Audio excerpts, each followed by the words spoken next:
We do have a handout tonight. I think the young man helping me got just about everybody, but I have extras if you happen not to have one. I'll recruit some help to, I don't see any hands going up.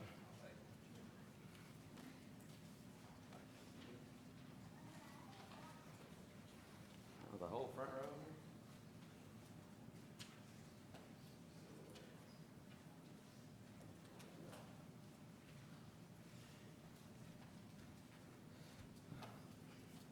Don't see anybody else. That's pretty good. I mean, that's a pretty high percentage there, Malachi. Might have to put you to work again next Sunday. Malachi and who else helped me? Austin. Where'd Austin go? Not little bitty Austin. Oh, there he is. He's hiding.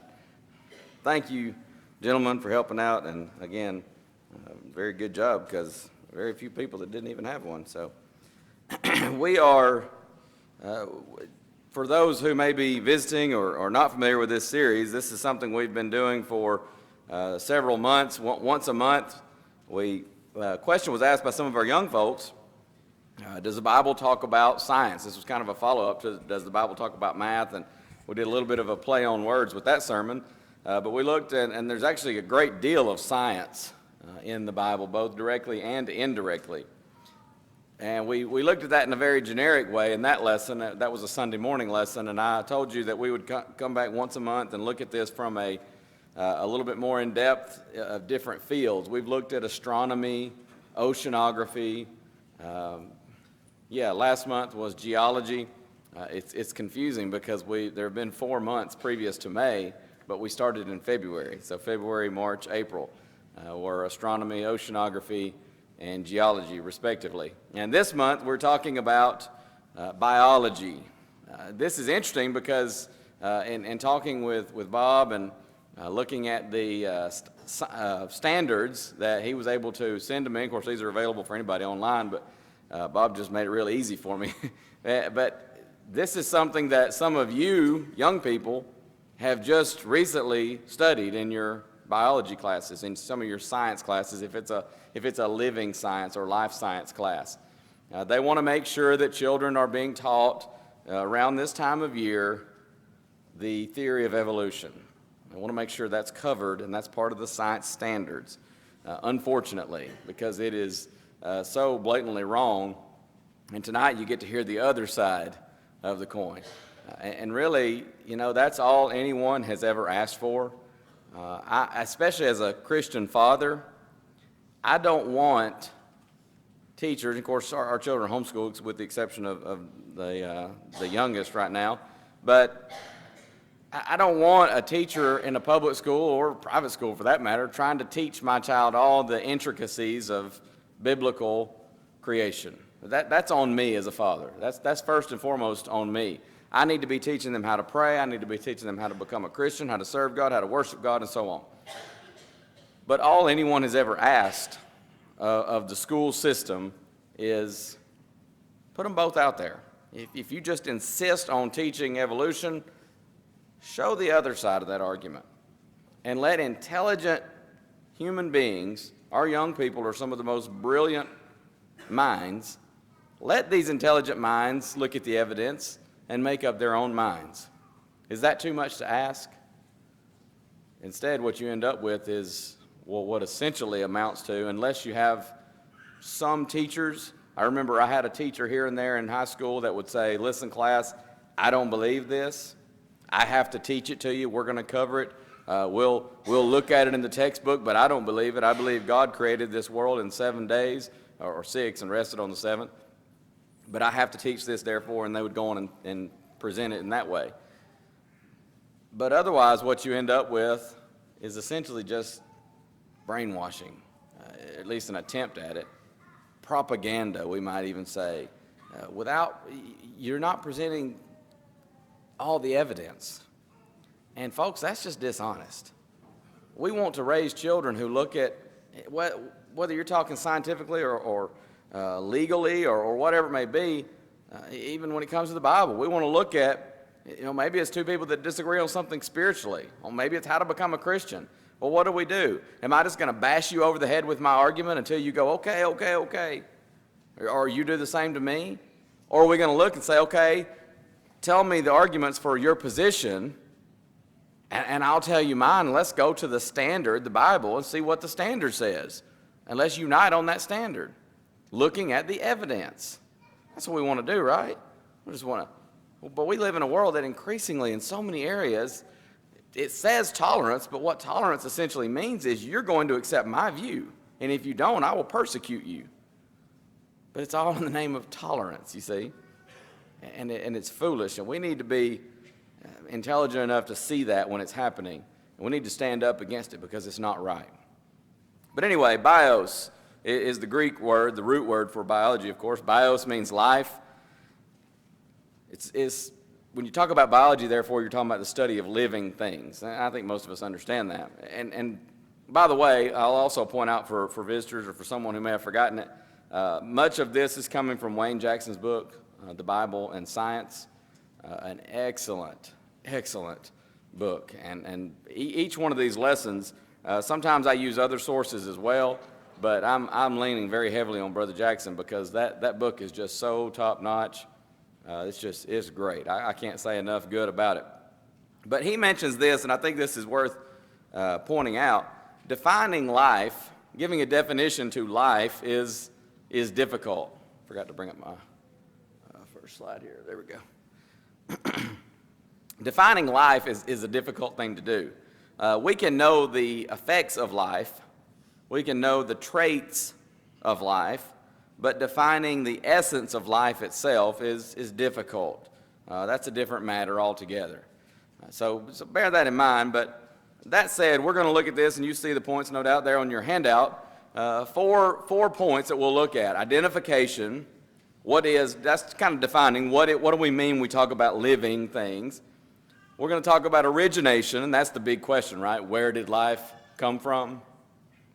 We're going to talk about replication. How does life continue? How does it not, now that once life is here, how does it just continue to replicate and carry on? And then we'll talk about fascination, and that's just looking at the wonder of life here on planet Earth. Well, let's talk about identification. What is living? That seems so obvious, doesn't it? But we need to define our terms here. All material elements of the natural world can be classified in one of two ways. And you've probably learned this if you're in a higher level science class, because there is either organic or inorganic. Organic being living, inorganic being non-living. I remember some of this very well because I used to say, people would say, hey, Chad, what do you want to do when you grow up? Or as I got older, what are you going to do when you graduate high school? I'm going to go to college, and I'm going to study to be a doctor. And then I took organic chemistry, and I changed my mind. I said, I'm not going to do that. Not doing 8 years of this, and especially freshman chemistry, which wasn't even organic chemistry. That was just a whole other level. And I decided, you know what? I got through it. I got my A, but not something I want to do for the next 8 years. But that's what organic chemistry is. It's a study of carbon-based things, and of course that would, talking about life, and some of that we'll talk about in just a moment. But it comes down to organic or inorganic. Obviously, we're talking about organic when we talk about this study of biology. How do we distinguish, though? What is to be recognized as a living being? Again, that seems obvious, but here are some distinctions that we need to make. This first one I've had to kind of boil down for the sake of space on your handout. We're going to just put for your blank there, metabolism. Metabolism. What we mean by that is, here's an organism that can take in food elements from the environment. It may be, in the case of humans, food as we envision it, but food elements. For some animals, that is another animal. Bugs, leaves, fruits, vegetables. For some animals, it's dead carcasses of other animals. And on we could go. But able to take in food elements from the environment, combine them with oxygen, and utilize the energy from that for maintaining its vital forces. A living creature will also emit some type of waste product, because that's the cycle. Taking in nutrients, processing them, there's waste emitted, and this process of nourishment and waste is called metabolism. So you see some kind of organism with metabolism, that's a sign of a living organism. There's also the fact that living organisms can respond to stimuli in the interest of its own well-being. Most of us know this from a very young age. I mean, you know, sometimes you go up and you see a big old bullfrog on the ground outside the front porch or something, and sometimes as a little boy we go up, we get a stick, and what do? We jab that joker, right?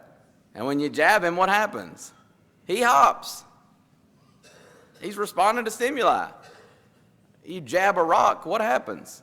Nothing. It's not alive. It's not a living organism. So, response to stimuli. Some things respond different ways. Some things respond more forcibly or in larger scale than others, but the response to stimuli. Number, 3, the ability to experience true growth. In other words, cell multiplication. Now, sometimes in some of these characteristics, there are key words. This is one of those, true growth. Because here's the deal. An inorganic object may add substance, but that's not true growth. What do we mean by that?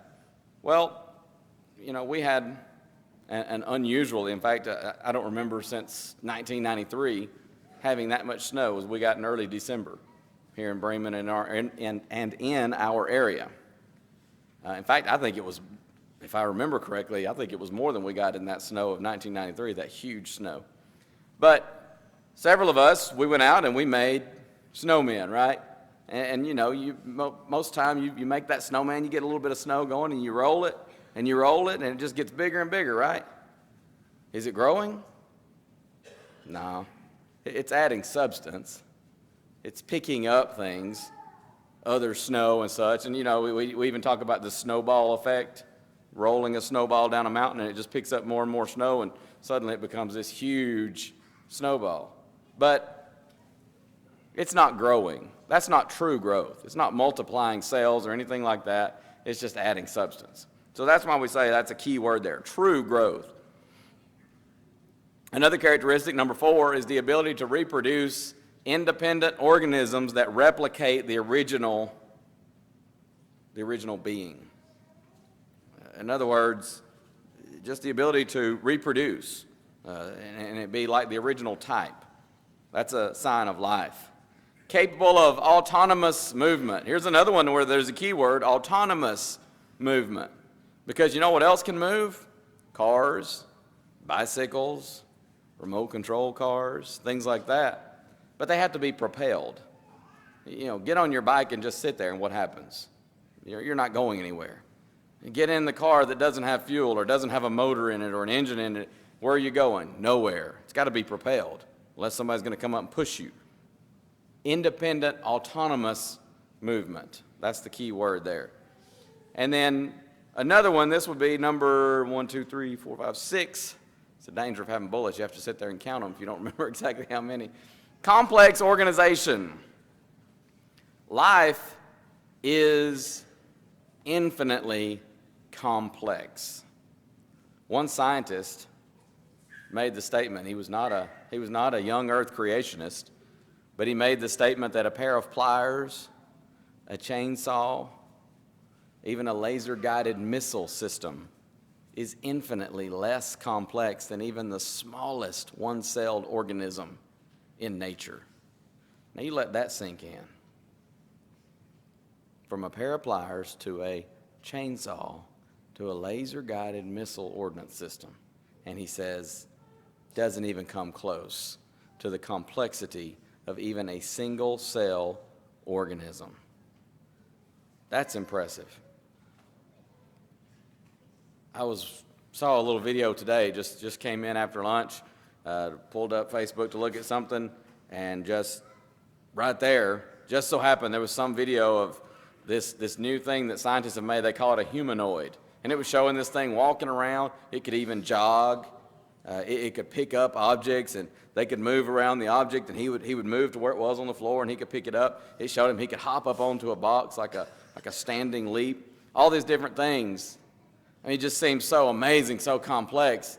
And yet you think about, I mean, humans, That thing has to be programmed, that thing has to be built. Think about the mind behind a human body that does all that and so much more.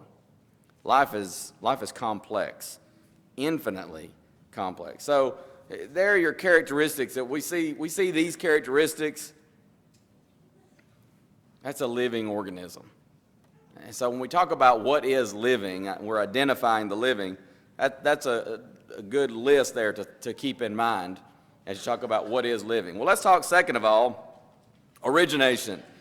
Where does life come from? You see, this is the issue where the Bible and the beliefs of many scientists, they just clash head on. Evolution argues for spontaneous generation. Spontaneous generation. This is interesting. There's a renowned evolutionist, George G. Simpson. If I'm not mistaken, I think he's dead now. He is, okay. But he wrote a lot of material in biology textbooks and just did a lot of writing on biology, and he was a stalwart evolutionist. But in one of his books, he makes the point that spontaneous generation being the basis of life, this is where it came from. He says it's probable. He goes on to affirm no known cases of such, ever. There's never, ever, ever been a known case of spontaneous generation. He mentions the experiments of different scientists where they found out that life is not spontaneously generating, the decaying meat and the flies coming and landing and laying eggs and hatching larvae and all of that, and maggots we call it. And for a long time people thought that's just spontaneous generation of life. And then they began to realize, oh, no, it's not. Pasteur and all of his work and so on, he mentions all that. And he mentions there's no known case. But that's ironic enough. But do you want to know the real irony of Mr. Simpson's statement? They're both on the same page of the textbook, folks. They're on the same page. He says spontaneous generation as the source of life is probable. And he goes on and later on the exact same page says, no known case of such ever in the history of science or mankind. Now, folks, that's ironic. That's sad. You talk about prejudice and bias against a position. I got another quote from him in just a moment that is even more, it's even sadder. Just say that. But this idea of spontaneous generation, I can't talk today, runs completely counter to the law of biogenesis. Now, without getting into a whole big thing, we've talked about this a little bit in one of our other lessons on science, but the scientific method, and you test a hypothesis and it becomes a theory, and you test the theory, and you have the same result and the same result and the same result and the same result, and it's just every time you do it, you get the exact same result. It's just kind of like every time you drop something, it falls. As long as you're on planet Earth, you drop something, it falls. You drop something, it falls. And so we have what we refer to as the law of gravity. It always happens that way. You will never fall out of a tree or drop something, and all of a sudden it just starts floating. And you go, wow, didn't see that coming. It's not going to happen. That will never happen. Because the law of gravity will take that thing and it will draw it down unless you have something acting against it that can overcome it. Likewise, there is the law of biogenesis, and that law states life only ever comes from life. The same scientists who give you the law of gravity, they didn't give it to you, or the law of biogenesis, they didn't give it, but they state it and they tell us, how it always happens. Some of those are the exact same scientists that turn around and say, oh yeah, but life began from nothing at some point in the past, and you give enough time, enough millions or billions of years in the past, and eventually it would have happened. Sure. You see how ridiculous that is? The Bible's pretty clear on this. The Bible says life comes from God. In the beginning, God. It's also interesting that the Bible doesn't set out to prove God's existence. It just assumes that he is. The Hebrew Bible actually begins with the word God, Yahweh, Jehovah, however you want to pronounce that. God in the beginning is literally how the Hebrew starts. Created the heaven and the earth. But I want you to notice something. If you notice Acts 17, there are a lot of verses we could notice, but just a couple here. Acts 17, and notice what Paul is speaking on Mars Hill here. He says they've got this altar to the unknown God. Back up to 24. God that made the world and all things therein, seeing that he is Lord of heaven and earth, dwelleth not in temples made with hands, neither is worshipped with man's hands, as though he needed anything, seeing he giveth to all life and breath and all things. The Bible's pretty clear. God is the creator of everything, whether it be life, this earth, you name it. 1 Timothy 6:13, Paul refers to Jesus being, he says, I give thee charge in the sight of God who quickeneth all things, reference there to the Father, and before Christ Jesus, who before Pontius Pilate witnessed a good confession. He quickeneth or gives life to all things. The Bible is very clear that life came from God. So here's the deal. If life, biological life, is incapable of generating itself, comes only from life, and yet life clearly exists, then life must have originated from a source of a different nature. It's the only logical conclusion. It can't create itself. It can't come from nothing. There has to be something of a different nature that could have and did create life. The Bible tells us that source is a being. We call him God, Jehovah, Yahweh. There is the Father, God the Son, God the Holy Spirit. But it's the only logical answer. God's the only logical explanation for biological life. Again, in 1 Thessalonians chapter 1, verse 9, Paul talks about these Thessalonians. He says, you turned to serve God. You turned from idols. Let me make sure I get the wording that right. I'm in Colossians. You turned to God from idols to serve the living and true God. In fact, Exodus 3 and other places, he refers to himself simply as the I am. Not the I was or I will be. He simply is, because he's always existed. It's the only logical explanation for life. Now, you and I, we may not totally understand that. We may not totally be able to wrap our minds around that. But that's the only logical explanation, because life does exist. It can't create itself. It doesn't come from nothing. Where did it come from? It had to come from something, someone of a different nature. And the Bible calls that being God. And when you begin to look at the evidence for the Bible, we'll talk about some of that later on in our science series, and you see that the Bible holds up time after time after time as inspired of God and inerrant, infallible, inspired.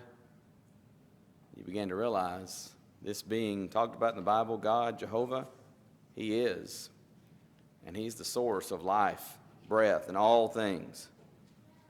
That's the only logical explanation.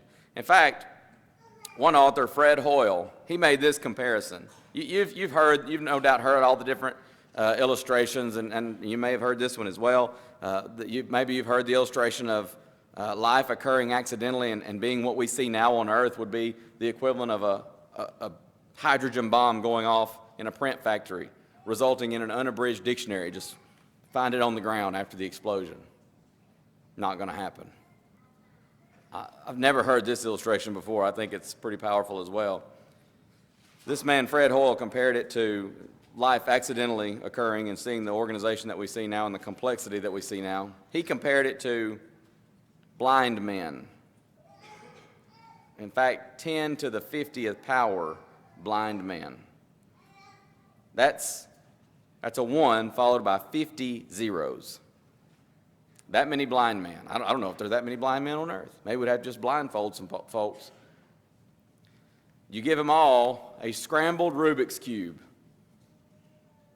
and the chances of life happening accidentally from nothing is less than all of those 10 to the 50 blind men unscrambling and solving the Rubik's Cube at the same time.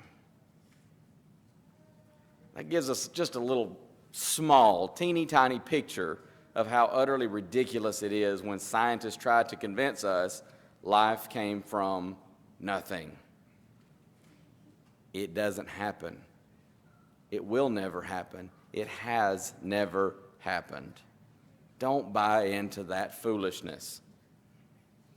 We're too intelligent to buy that, I hope. But there's also something else that we need to point out here before we move on from this point, and that is there's nowhere else in space, not just our solar system, any solar system, there's nowhere else that scientists have found that can support life except Earth. Why is that? Why is there no other place in our solar system and the galaxy out there and they continue to search? Why is that? Mr. George Simpson had this to say. This is that statement I alluded to a moment ago. Quote, "It seems peculiar, even downright providential." He's talking about just how perfectly suited Earth is for life. "It seems peculiar, even downright providential, as our ancestors thought it literally was." End quote. Isn't that sad? Some folks with some logical reasoning and without that bias and prejudice still think it downright providential. And they know that it is downright providential, that this is the only place in the universe, in the solar system, you name it, in the cosmos, that can support life. Where did life come from? It could only have come from God Almighty. Well, let's move on. Let's talk about replication. How does life continue? Simply put, it continues, it replicates after its kind. This is what we're told in Genesis 1:11 and following. These kinds, by the way, do not correspond necessarily to our species. And sometimes scientists get hung up on that and they say, oh yeah, that's another reason the Bible can't be inspired. Those things. The Bible never says that those are, God's not trying to match those up with our species. In fact, our species came a long way after. If anything, you'd have to say to scientists, well, you're the one that, took the different route.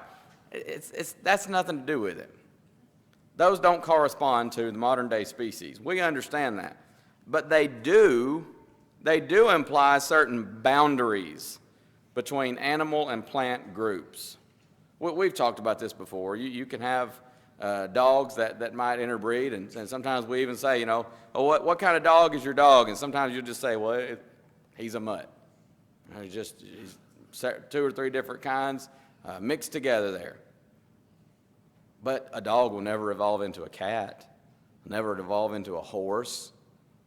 They could never interbreed with other species. There are boundaries between animals and plants and their groups. These kinds, by the way, they also deny the common ancestry of all living things. You see, that's the evolutionary idea. From one came everything. We'll talk about that in just a moment. Well, in fact, let's just mention that right now. Evolution maintains that, and I'm not laughing, it's just so interesting that the foolishness sometimes. Evolution maintains all living creatures descended from an original common ancestor, some kind of one-celled organism, right? And from that, somehow, even though it's never happened, ever, somehow life and you have a one-celled organism. And it began to replicate. And one day, it became a 2-celled organism. And that began to replicate. And just time goes on, and eventually there are these mutations and things, and next thing you know, it's a little bit more complex, and it's a little bit more complex. And maybe you've seen the picture of from the monkey to the guy stooped over, and then eventually you get just a modern-day looking Joe. And sometimes on the face of it, you might think, oh, okay, that makes sense. Let me tell you what one scientist said about it. I mean, you talk about a leap of logic. Just before I read the quote, think about this. To decide that because we have creatures with one cell on Earth, and because we have creatures with millions, yea, billions of cells on Earth, then the one-celled organism must be progenitor of the million, billion-celled organism. What kind of logic is that? Here's one scientist, his name is Austin H. Clarke. He actually says this, quote, "There is not the slightest basis for this assumption beyond the circumstance that in arithmetic, which is not zoology, the number 1 precedes the other numbers." That's the basis of your logic. Oh, 1 comes before a million, so one-cell organism must have come before the million-cell organism. Now we understand how we got life on Earth. Really? I mean, is that what we're coming to, that kind of ignorance? You talk about a leap of logic, illogic. You see, evolutionary thought has the impossible task of trying to explain the impassable barriers between basic groups of biological life. You cannot explain that with evolutionary thought, folks. You just can't. Everything just keeps right on producing after its kind, and the evolutionists say, oh, it came from one cell. Everything has a common ancestor. And meanwhile, life just carries on after its kind, always and forever. As long as the Lord tarries, that's how life will carry on. And scientists can rage and roar and carry on all they want, but it won't change that fact. Facts are stubborn things, aren't they? They're not going anywhere. Grandmother Campbell used to say the truth will stand when the world's on fire. And that's right. Scientists now understand just a little bit. They don't know everything, of course. Sometimes I think scientists may think that they know everything. But they now understand some about how animals and plants replicate. There's this coded program in the nucleus of every cell. We call it DNA. Deoxyribonucleic acid. Did I say that right? Yes. See, I had to put it in my notes because I thought, man, I'm going to butcher that. But I think I got it right. Deoxyribonucleic acid. DNA. That's a lot easier just to say DNA, right? It's in the nucleus of every cell.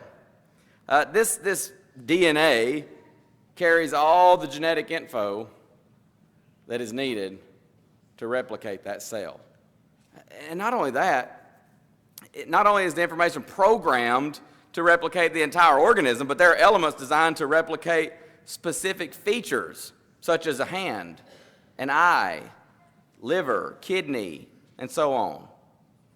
It's amazing. I mean, just the discovery of DNA opened up so many doors in scientific research and trying to cure diseases and things like that. Maybe you've heard the illustration before, but if you took the information from one human cell, translated it into English, you would have a library of some 1,000 books, 600 pages each. That's the kind of information that's stored in one human cell. I had the opportunity to go to the Huntsville Space and Rocket Center earlier this year, and it's pretty amazing. I forget, Ms. Joyce, if I had Jake here, he could help me out with that. But it might be the Apollo rocket there's a building there that has a rocket inside of it. But, I mean, getting up toward the nose of this thing, there's just this massive ring around it. IBM was contracted out to produce a computer system that could, run this thing. And it's literally, it's processors and stuff all the way around. And there's this little sign there that you're reading as you're standing next to this thing, and you can see processor upon processor just jam-packed around this thing, and it's humongous. And the sign says, you're probably holding in your hand, a cell phone right now. The cell phone in your hand has more processing power than this massive string of processors that went into that spaceship, that space rocket. Pretty amazing. And yet, even still, it doesn't come close to the complexity of one little nucleus strand of DNA. This DNA, it's in the nucleus of every cell.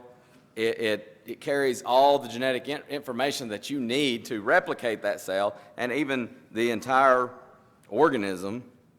Many scientists have been forced to concede that DNA presents prima facie, if I say that right, evidence that an intelligent source was behind it all. But as the old infomercial guy used to say, but wait, there's more. It's not just DNA, there's also RNA. There's a substance called RNA, ribonucleic acid. And that's required for DNA to assemble the biological data. So basically it comes down to RNA would not exist were it not for DNA. And DNA is useless without the RNA to assemble the data. The amazing harmony between these two does not argue for accident, folks. That argues for design. Scientists continue to say, we don't exactly understand how this came to be. They don't understand because they won't. They won't acknowledge. Some of them won't, some will. There are quite a number that will. But so many of them refuse to acknowledge the hand of a creator. But the Bible's very clear, and the evidence is very clear. You can't explain that. That does not evolve, folks. There is no possible way that evolves. Let's talk finally about the wonder of life here on earth. This is where we talk about just the fascination of our planet. It's impressive that in spite of the effects of sin, it's often referred to in Romans 8:20 and following as the bondage of corruption. In spite of this, the degeneracy of creation because of the effects of sin, when Adam and Eve sinned, it kind of opened Pandora's box. Sometimes we use that expression. It opened the floodgates for all kind of things to happen in this world, and especially after the flood, there seems to be that canopy that was lost and lives were shortened greatly and all the different things we could talk about. But in spite of that, you still see the fingerprints of a creator all over creation. In fact, our pew packers often sing the hippo song, and we say God's fingerprints are everywhere just to show how much he cares. And they are. I mean, I wish we had a lot more time here. We could talk about so many different things. Just a few of these. There's balance in nature. There is amazing balance in nature. You think about photosynthesis with plants. The initial life on earth was plants. And so everything, either directly or indirectly, all life depends upon plants. Green leaves are food manufacturing plants of the world, right? I mean, they're just marvelous chemical factories that show design in so many different ways. Just something as simple as a green leaf. It's a chemical factory inside there. It takes carbon dioxide from the air. It takes from Earth's water and nutrients in the soil. It combines it with sunlight, and it manufactures carbohydrates, which supply energy for animals that consume them. It's going to give off oxygen for humans and other animals to breathe. This photosynthesis is part of a larger process called the carbon cycle that scientists will tell you they don't fully understand to this day. It's just such an amazing, delicate balance, and yet it carries on day by day. How does that just happen, folks? How does that ever evolve to be without just going off the rails from day one? Life can't exist without them. You can't explain that with evolution. There's this balance. What about reproductive ratios and balance? Think about rabbits. Rabbits reproduce prolifically. Elephants may only give birth, in fact, commonly only give birth to one offspring in an entire lifetime. What if that was reversed? You see, rabbits are prey for a lot of animals. Elephants, they have very few natural predators. If those roles are reversed, the world is overrun with elephants, and rabbits were extinct long, long ago. See the balance? You don't achieve that balance by trial and error, folks. You can't. There's no possible way. We could talk about animal navigation, still a great mystery. Ants, they wander what for us would just be thousands and thousands of miles from their home based upon their size. An ant will wander far, far away from home. He'll take bearings on the sun if it's daytime, the moon if it's night, and he'll find his way back home. How do you explain that? What about salmon? They're bred there in freshwater streams in the Pacific Northwest. They head out. When they reach sexual maturity, they will come back many times hundreds of miles to the exact same bed where they were spawned. to lay their eggs. Isn't that amazing? You can't explain that with evolution. Birds. The Arctic tern makes a round trip of some, I believe, I want to make sure I get the number right, 22,000 miles migrating each year. Baltimore Orioles, several thousand miles. They'll come right back. Not only that, when they migrate to different places, they also will, as birds tend to do, they eat. And they're going to eat bugs and things like that. There are places where crops would be destroyed were it not for birds migrating in for even just a short period of time, helping to control the insect population before moving along and returning back. See that balance again? Bats. We say, somebody's blind as a bat sometimes. It's because bats can't see. They use sonar. They'll still navigate all over the place. Come right back to their cave. Scientists can't explain that. There's no explanation but that it was created that way by God. I was telling somebody the other day, my friend Brent, he knew someone that they moved from the Birmingham area way out west somewhere toward California or one of the more western states. She was a nurse, and so she got a job out there, good paying job. Went out there for about a year. She had a contract for about a year. They decided they didn't want to stay. They decided they were going to move back home, but they had a cat, and she got really close to the cat. I think she'd gone through some trauma, and she became really, really attached to this cat. One day, they were within a month or so of moving. One day they opened the door, and the cat just bolted. Oh, they searched. This girl, she was devastated. The wife was just grieving over her cat. They put up signs. They did all these different things. Moving day came, so they moved. Almost a year to the day, they get a call from an animal shelter in Missouri.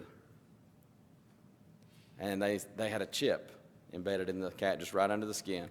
The animal shelter thought to check. They found the chip. They said, "Is this your cat?" And they described it. And they couldn't believe it. California to Missouri. And it seems that cat was making his way home. Who knows, if he hadn't been found, he might have, had he survived and not gotten eaten by a predator or something, he might have finally found his way back to Birmingham area. But scientists can't explain the navigation system that animals just instinctively have. In the animal world, color is a matter of life and death. The frog sits on a lily pad and he blends in. Snowshoe rabbits are amazing. In the summertime, spring and summer, they have brown fur. But in the winter, they have white fur so they can blend in with the snow. And in fact, if around fall, if somehow or another, maybe he's being chased by a predator and narrowly escapes, but he loses a little patch of hair, when it grows back, it might be brown hair, but when it grows back, if it's in the fall, it'll grow back white.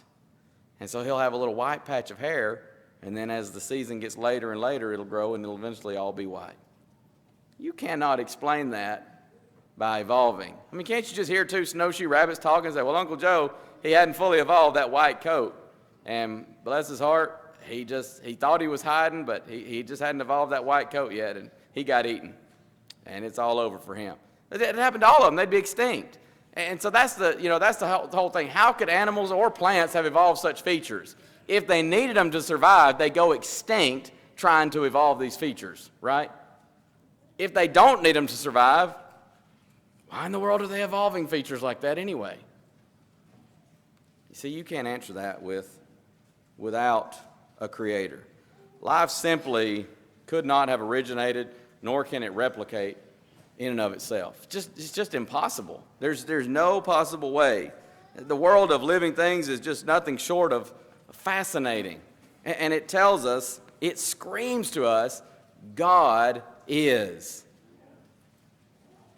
There is a God, and He is alive. You look all around, and nature tells us that.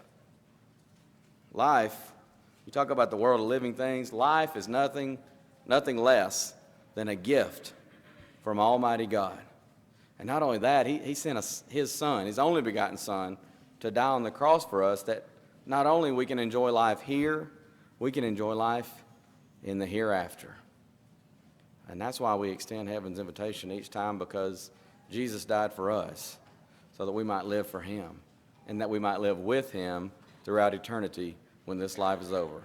Are you a child of God? Do you need to obey the gospel?